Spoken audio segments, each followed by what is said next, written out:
আচ্ছা, কখনো কি আপনার মাথায় প্রশ্ন এসেছে যে সবসময় হাত কাটলেই কি টিটেনাস ইনজেকশন নেওয়া প্রয়োজন?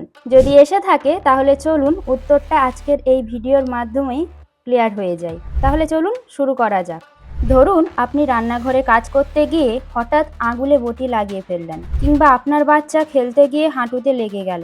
বাড়ির সবাই একসঙ্গে বলে উঠল, দ্রুত টিটেনাস ইনজেকশন নিয়ে নাও। কিন্তু 1 মিনিট, প্রতিবার হাত বা পা কাটলেই কি সত্যিই টিটেনাস ইনজেকশন দরকার? উত্তর হলো সবসময় নয়। বর্তমান চিকিৎসা নির্দেশিকা বলছে শুধু কেটে যাওয়ার কারণেই নয়, ক্ষতের ধরন এবং আপনার আগের টিকাদানের ইতিহাসের দেখেই সিদ্ধান্ত নেওয়া হয়। আজকের ভিডিওতে আমরা সহজ ভাষায় জানব কখন টিটেনাস ইনজেকশন প্রয়োজন, কখন প্রয়োজন হয় না, আর ক্ষত হলে প্রথমেই কি করা উচিত। ভিডিওটি শেষ পর্যন্ত দেখুন, কারণ এই তথ্য আপনার এবং আপনার পরিবারের জন্য গুরুত্বপূর্ণ হতে পারে। এবার আসুন প্রথমেই জেনে নিই টিটেনাসটা আসলে কি। টিটেনাস বা ধনুষ্টঙ্কার একটি গুরুতর স্নায়বিক রোগ।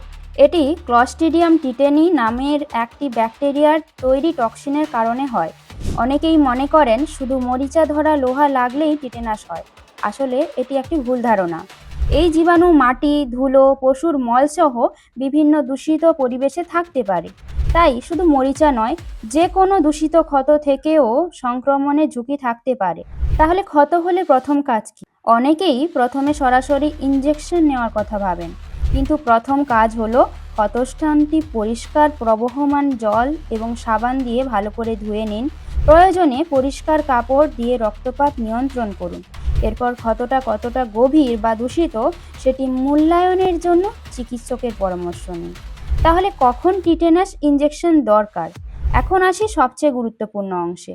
যদি আপনার ছোটবেলায় টিকাদান সম্পূর্ণ হয়ে থাকে এবং একটি ছোট ও পরিষ্কার ক্ষত হয়, আর আগে 10 বছরের মধ্যে টিটেনাস বুস্টার নেওয়া থাকে, তাহলে সাধারণত নতুন করে টিটেনাস টিকা লাগার প্রয়োজন হয় না। কিন্তু ক্ষতটি যদি গভীর হয়, কাদা বা মাটি লেগে থাকে, যদি সেটি প্রাণীর কামড় হয় অথবা অন্য কোনোভাবে দূষিত হয় এবং শেষ টিটেনাস বুস্টার 5 বছরের বেশি আগে নেওয়া হয়ে থাকে, তাহলে চিকিৎসক একটি বুস্টার ডোজ দেওয়ার পরামর্শ দিতে পারেন। এতে তো জানা গেল যে টিকা নেওয়া থাকলে কি কি করণীয়। এবার আসি যদি আগে কখনো টিকা না নিয়ে থাকেন। যাদের সম্পূর্ণ টিকাদান হয়নি অথবা নিজের টিকার ইতিহাস জানা নেই, তাদের ক্ষেত্রে ক্ষতের ধরন অনুযায়ী টিটেনাস টিকার পাশাপাশি টিটেনাস ইমিউনোগ্লোবিউলিন বা টিআইজি দেওয়ার প্রয়োজন হতে পারে। তবে এই সিদ্ধান্ত অবশ্যই একজন নিবন্ধিত চিকিৎসক নেবেন। এই পুরো ভিডিও থেকে শুধু 3টি বিষয় মনে রাখুন। প্রথমত, ক্ষত হলে আগে ভালোভাবে পরিষ্কার করুন। দ্বিতীয়ত, নিজের টিটেনাস টিকার ইতিহাস জানুন। তৃতীয়ত, চিকিৎসকের পরামর্শ ছাড়া শুধু ভয় পেয়ে ইনজেকশন নিতে যাবেন না। স্বাস্থ্য নিয়ে সিদ্ধান্ত নেওয়ার সময় পুরনো ধারণা নয়, সঠিক এবং প্রমাণভিত্তিক তথ্যের ওপর ভরসা করুন। এই ভিডিওটি শুধুমাত্র স্বাস্থ্য শিক্ষার উদ্দেশ্যে তৈরি। যদি ক্ষত গভীর হয়, প্রাণীর কামড় হয়, রক্তপাত বন্ধ না হয় অথবা আপনার টিকাদানের ইতিহাস জানা না থাকে, তাহলে অবশ্যই দ্রুত একজন নিবন্ধিত চিকিৎসকের পরামর্শ নিন। আর যদি এই ভিডিওটি আপনার উপকারে আসে, তাহলে আপনার পরিবার ও বন্ধুদের সঙ্গে ভিডিওটি এখনই শেয়ার করুন, কারণ একটি সঠিক তথ্য অপ্রয়োজনীয় আতঙ্ক কমাতে এবং সময় মতো সঠিক চিকিৎসা নিতে সাহায্য করতে পারে।